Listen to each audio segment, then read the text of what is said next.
Muy buenas noches a todos, mis queridos amigos y en general toda la audiencia. Muchas gracias por sintonizar este espacio.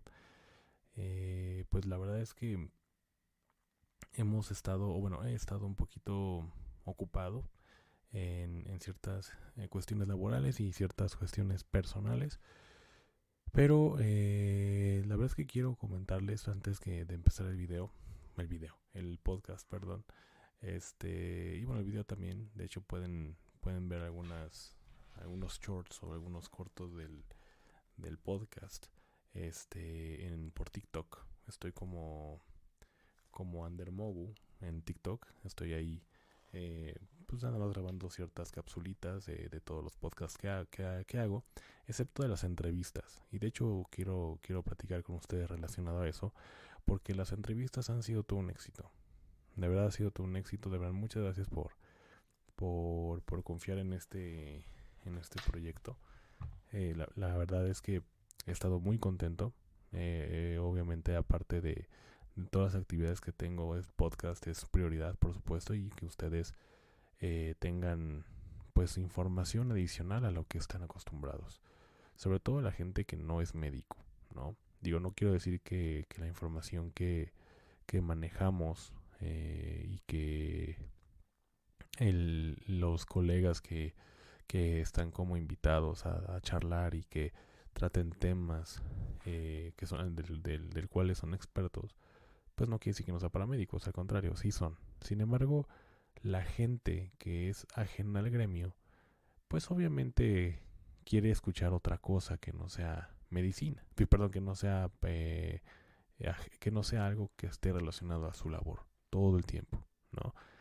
Yo, por ejemplo, bueno, soy médico y bueno, hay veces que también quisiera, bueno, y lo hago, ¿no? A lo mejor tomar un poco de literatura de otros temas, hablar de otros temas, ¿no? Por ejemplo, deportes, ¿no? Ahora que fue la Champions League, yo soy fan de la Champions League y que eliminaron a mi equipo, el Milan, desgraciadamente, este, bueno, hablar de ese tipo de situaciones, ¿no? Hablar de un poco de política, hablar un poco de deportes, hablar un poco de todo, para que despabilarnos y obviamente, pues la gente que es ajena al gremio, pues escuchar un espacio que les genere conocimiento, pero a la vez entretenimiento y que les ayude a su día a día, está muy bien.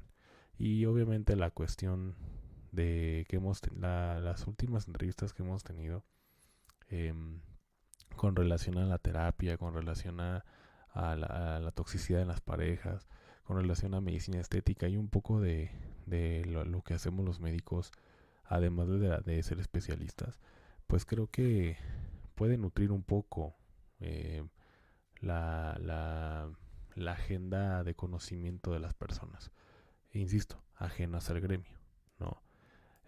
No, como insisto, no es que quiera que esto sea únicamente para las gentes que no son médicos o no pertenecen al gremio de la salud. Por supuesto que sí, es la intención. Sin embargo, pues la, la, la verdad es que a veces pues queremos cambiar de tema. No queremos saber mucho. No es que no nos guste, sino que a veces ya nos harta un poco nuestro oficio. Lo amamos, pero a veces ya dices, a ver, ya quiero otras cosas, ya quiero saber otras cosas, quiero ilustrarme de otro tema, de otra, de otra área que pues no pertenezco, ¿no? Pero bueno, y bueno, por esto mismo creo que es importante seguir con las actualizaciones médicas, ¿no? Y precisamente ese tipo de secciones son importantes para que uno como médico se siga actualizando y ustedes que amigos que no pertenecen al gremio de la salud pues también, y los que pertenecen pues también sepan que la tecnología médica está avanzando muchísimo, está avanzando a pasos agigantados como no tienen una idea. Y es que investigando algunos temas médicos, por supuesto, pues pues este tipo de innovación es importante, ¿no? Es importante para todos. La innovación médica siempre va a ser importante. Entonces me parece que tenemos que tener en cuenta que muchas enfermedades que sí, como lo hemos visto, han vuelto han vuelto, que se supone que ya no tenían que estar, pero que desgraciadamente pues han regresado. Hemos tenido esa desfortuna, perdón. Y bueno, muchas cosas que creíamos que tal vez no tengan alguna esperanza de alguna vez ser erradicadas, pues resulta que sí puede ser posible. Y bueno, la verdad es que me parece que estos temas son importantes. Y uno de los temas importantes que me parece que tenemos que darle mucho énfasis es el Alzheimer. Estas enfermedades mentales que, que creemos que no tienen una solución, pues sí puede que la tengan, al menos en la cuestión preclínica, es decir, la detección del Alzheimer. Imagínense que exista la posibilidad de que haya detección de Alzheimer mediante un análisis de sangre, ¿no? Y esto lo podemos observar en una pequeña investigación que estuve haciendo, que un experto, pues no es que asegure, pero sí puede especular un poco en que se puede detectar el Alzheimer mediante análisis de sangre en 5 años. Es decir, ya en un tiempo bastante corto. Es un investigador del Hospital Universitario Márquez de Valdecilla, este, bueno, dice que sí es posible. Y es posible porque posiblemente existan proteínas que se puedan detectar en la sangre y no necesariamente la persona en ese momento debe estar enferma. O sea, puede haber la posibilidad de que se pueda detectar una cuestión preclínica en que si se detectan esas proteínas en sangre, quiere decir que esta persona va a enfermar y va a tener Alzheimer en un futuro. A lo mejor no muy lejano, no lo sé, pero puede tenerla. Entonces es muy interesante. Es muy interesante cómo es que la cuestión médica sigue avanzando. Y el otro tema que es también muy interesante es que eh, expertos de la Universidad Tecnológica de Massachusetts, diseñaron unas suturas mediante el tejido porcino, eh, para poder al mismo tiempo, o sea, además de que se fije, ¿no? Las estructuras de la piel tengan la posibilidad de que puedan liberar fármaco. Además de hacerlo esto tenso y firme, que estas células al momento de detectar inflamación puedan liberar un fármaco. Y uno de los fármacos que es de los principales, es la dexametasona, que es un corticosteroide, que precisamente sirve para desinflamar. Y bueno, estos expertos que son además ingenieros, eh, pudieron hacer posible esto. Y sobre todo en enfermedades intestinales como la enfermedad de Crohn, que como sabemos, o bueno, lo vamos a hablar más adelante, la enfermedad de Crohn es una inflamación importante del tracto intestinal y que por supuesto es mortal. Entonces es un avance importantísimo. Entonces la verdad es que tenemos que tener mucha fe en la tecnología médica, mucha fe en la inteligencia artificial también, porque esto puede ser posible. Sin ninguna duda puede ser posible, yo no lo dudo ni tantito. Y vámonos a centrar en la cuestión que tiene que ver con el Alzheimer ahorita. Y es que un experto, como les comentaba, es el que augura que pueda haber una detección del Alzheimer mediante un análisis clínico, es decir, de sangre, y en 5 años. O sea, ni siquiera es algo que se pueda, que él dice que a futuro, o que pues tarde mucho esta cuestión dependiendo de la tecnología. No, esto ya es en 5 años. Esperemos que sí. El nombre de este neurólogo es Pascual Sánchez, que es experto en demencias y es investigador del Hospital Universitario Márquez de Valdecilla, como bien le decía. Y bueno, él ha puesto de manifiesto que en un plazo de 5 años será posible detectar el Alzheimer mediante un análisis de sangre. Y bueno, así lo anunció el experto en el marco del acto Actualidad de la Investigación Científica de la Enfermedad de Alzheimer y las necesidades de las personas afectadas, que fue organizada por la Fundación Pascual Maragall y que ha tenido lugar en el Senado además. ¿no? Entonces, bueno, o sea, ya implica, ya es una cuestión seria, es una cuestión que por supuesto llama la atención, y para que esto haya podido ser llevado al Senado, pues bueno, imagínense, ¿no? Es un tema muy importante. Y bueno, es que según él, según Sánchez, pues la que es experto en Alzheimer, pues ha dado una gran revolución ciertas investigaciones de esta enfermedad. Y una de ellas precisamente es el diagnóstico en sangre, ¿no? Como les comentaba en un principio, pues es gente que tiene proteínas o personas que tienen proteínas que obviamente hacen que la persona enferme de Alzheimer, y que estas puedan ser detectadas muy a tiempo antes de que se desarrolle la enfermedad.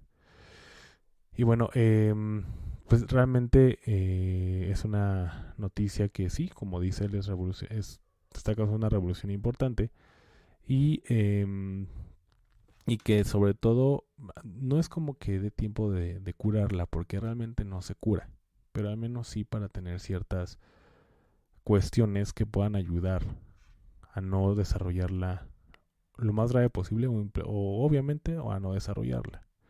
Porque tener estas proteínas no quiere decir que la persona vaya a enfermar. No es algo seguro. Simplemente las tiene y que puede desarrollarlo. ¿Es una gran posibilidad? Pues sí, eso sí.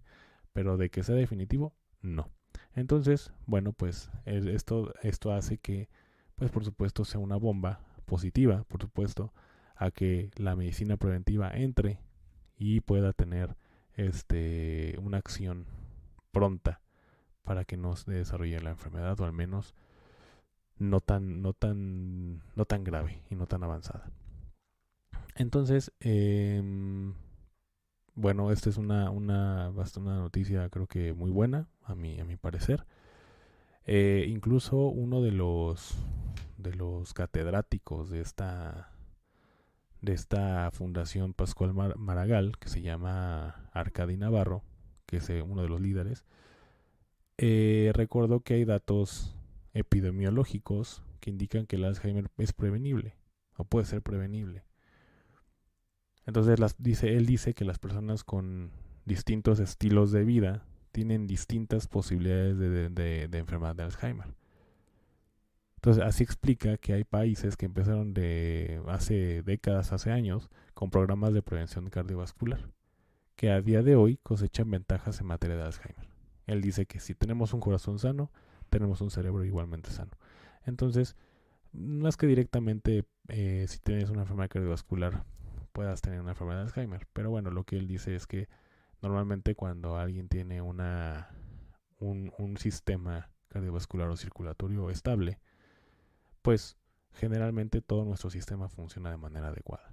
Obviamente no es una ley, pero cuando nuestro corazón está sano, generalmente esta máquina que bombea sangre y que lo bombea de manera eficiente y efectiva, pues hace que nuestro cuerpo esté sano, que funcione bien, y que los nutrientes, la oxigenación y todo lo que la sangre nos aporta, desde obviamente ir al pulmón, mediante la vena y oxigenar la sangre, etcétera, etcétera, pues obviamente funcione de manera adecuada. Entonces, bueno, creo que es una buena observación por parte del catedrático, pero bueno, obviamente aquí se puede a lo mejor interpretar de distinta forma. No es que si te enfermas de corazón, esta vez enfermas de Alzheimer. No es así. Lo que él dice es como algo más psicológico, junto con lo fisiológico, específicamente del sistema circulatorio o cardiovascular. ¿De acuerdo? Entonces, bueno, creo que es un artículo bastante interesante. Incluso el artículo menciona que existen un plan nacional contra el Alzheimer. Este líder se ha referido a esta enfermedad como la otra pandemia que viene, porque bueno, como hemos notado y como lo saben, no es nada nuevo, la pirámide generacional pues se está volteando, y ya va a haber mucho más ancianos que mucho más jóvenes. Entonces, por supuesto que a esto se refiere, ¿no? La pandemia que viene. Entonces, él comenta, lo voy a decir textual: vemos que se acerca, es una pandemia estructural y tenemos que ser capaces de planificar. Va a tener que desplegarse una estructura de gastos y de centros especializados, y hay que empezar a preparar estas estructuras de decisiones ya. Esta es la opinión que da el líder de esta fundación, ¿no? Entonces, creo que sí tiene razón en muchos aspectos. Creo que enfermedades que no son necesariamente contagiosas, pues pueden darse, ¿no? Pueden darse eh, muy, muy frecuente ya en unas edades a lo mejor más tempranas, porque incluso recuerden que, que en un joven en Japón, no creo que fue en Japón, no recuerdo bien, que detectaron Alzheimer, ¿no? A una persona en menor de 40 años, menor de 30 años incluso. Entonces, pues imagínense con esta tecnología, con este avance de la investigación, si podemos detectar el Alzheimer, así como se detecta un embarazo, así como se detecta una hiperglucemia, así como se detecta a lo mejor una alergia, ¿no? Que es el aumento de ciertas células, que podamos detectar una alergia en general. No sabemos aquí específicamente, pero sabemos que con un examen de sangre podemos detectarlo. Así como se detecta cualquier otra situación que es común y que todos sabemos, así puede ser detectado el Alzheimer. Entonces me parece algo muy interesante, muy, muy interesante. Y la otra cuestión, lo que le decía y que también me parece increíble, y sobre todo esta noticia, es lo que creo que hace que las relaciones que tengamos con otro tipo de disciplinas o de personas que se dedican a otros oficios, esto lo hace me parece una cuestión eh, buena en general, pero que tiene una beneficencia mediante una intención interdisciplinaria. Esto es lo más padre y lo más bonito para mí, ¿no? Porque no todo es medicina. En este tipo de situaciones estamos en manos de grandes oficios como son los ingenieros, ¿no? Porque, porque la otra noticia que les comentaba, que es ingenieros diseñan suturas que detectan inflamación y emiten medicación. Conocemos cuando alguien se corta, alguien se cae, seguramente les ha pasado, conocen a alguien, y pues bueno, ¿qué te hicieron? No, pues nada más me cosieron, y nada más. O sea, simplemente para poder afrontar dos estructuras que fueron separadas, en este caso la piel, ¿no? Y puede ser algo más, pero bueno, para que esta pueda ser reconstruida y de alguna manera pues tengamos esta sanación. Pero esto va más allá. Esto va más allá. Y estos ingenieros pertenecen al Instituto Tecnológico de Massachusetts y bueno, diseñan estas suturas que pueden llamarlas suturas inteligentes y que además de mantener el tejido en su sitio, como les comentaba, pueden detectar inflamaciones y aparte liberar medicamento, liberar fármacos para poder sanar mucho más. Y esto va mucho más específico al tejido intestinal. Esto es mucho más específico para el tejido intestinal. Entonces ellos se inspiraron en una sutura que es fabricada con tejido animal que es muy similar al catgut. Y muchas veces, bueno, el catgut es uno de los materiales de sutura que existe para poder hacer cirugías y que hoy en día se usa. Por supuesto, los cirujanos usan el catgut para tejidos blandos. Y bueno, este material pues obviamente es antiguo, muy muy antiguo. De hecho, desde los antiguos romanos. Entonces, ellos lo que hicieron, digamos, como diferenciador fue eh, fue como le llamaron ellos una descelularización. Es decir, estos investigadores tomaron tejido porcino, lo descelularizaron con detergentes y este proceso dio lugar a un material libre de células que estos investigadores denominaron DeGut. En vez de catgut, DeGut. Y bueno, obviamente al descelularizarlo, o limpiarlo con detergentes, lograron conservar proteínas estructurales como el colágeno y otras biomoléculas. Uh-huh. Entonces, tras ser deshidratado este tejido, eh, bueno, pues ya está libre de todo esto, lo descelularizan o lo deshidratan y bueno, gracias a esto fabricaron hebras, evaluaron la resistencia y vieron que no solo era comparable a las suturas de catgut, o sea, es muy similar, sino que además inducía una respuesta inmunitaria del tejido circundante mucho menor que el catgut tradicional. Entonces, eh, esto era bueno, ¿no? Porque no producía una inflamación como tal. Entonces, digamos que fue una acción noble la que tuvo este tejido porcino y bueno, pues al parecer fue más redituable que el catgut, al fin y al cabo. Y luego, que hicieron todo este proceso, dotaron al material de sutura de funciones adicionales. Y para esto recubrieron las suturas, es decir, ya las suturas que les digo que limpiaron y deshidrataron y todo esto, con una capa de hidrogel en la que se pueden incrustar varios tipos de carga, como micropartículas que son capaces de detectar inflamaciones. Entonces, cuando estas detectan inflamaciones, bueno, pues pueden detectar además diversas moléculas de fármacos o células vivas. Entonces, con esto demostraron que podían utilizar recubrimiento de hidrogel para transportar fármacos. Entonces, cuando esto detectaba la inflamación, podrían liberar este tipo de fármacos. Y uno de los principales, como les comentaba al principio, que se usa, bueno, tiene muchas funciones, pero una de ellas es la de desinflamar. La otra es un proceso alérgico fuerte, por ejemplo. Liberar el esteroide llamado dexametasona y un anticuerpo monoclonal llamado adalimumab. Entonces, imagínense lo que esto puede conllevar.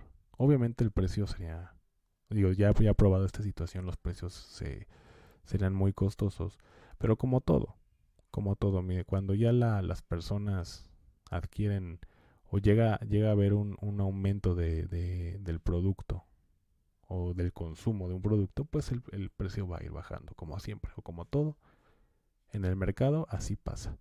Entonces, pues esto no es en todo no es para todo el organismo, no es para cualquier tipo de estructura, sino que lo fueron tejiendo, lo fueron llevando más sobre todo en tejido intestinal, específicamente en enfermedad de Crohn, que es una enfermedad muy, muy peligrosa, mortal, que tiene que ver con el tracto digestivo.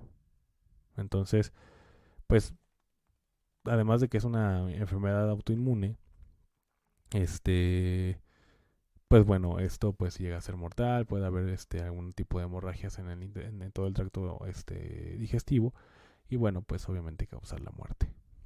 Pero bueno, al menos estas suturas lo que hacen es un poquito tratar de contrarrestar la inflamación que existe en esta enfermedad.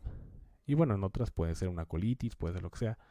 Pero sobre todo en la enfermedad de Crohn, que es cuando se tiene que meter a quirófano a una persona. En una colitis, pues es difícil que alguien que un cirujano llegue a practicar sus habilidades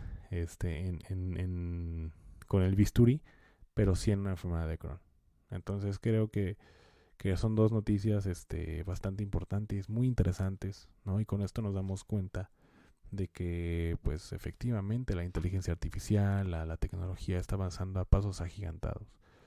Y pues, por supuesto, puede aprovecharse para intenciones malas o para malas cuestiones, pero en este sentido de la salud, creo que cuando se tienen este tipo de noticias, así como las otras noticias que hemos dado sobre, por ejemplo, de las vacunas con Moderna, una empresa estadounidense y que ha asegurado que van a tener una vacuna contra enfermedades cardiovasculares, contra enfermedades oncológicas y que van a ayudar a prevenir, imagínense. O sea, imagínense el índice este o cómo va a ser el aumento de la esperanza de vida de todos nosotros y de los que vienen, ¿no?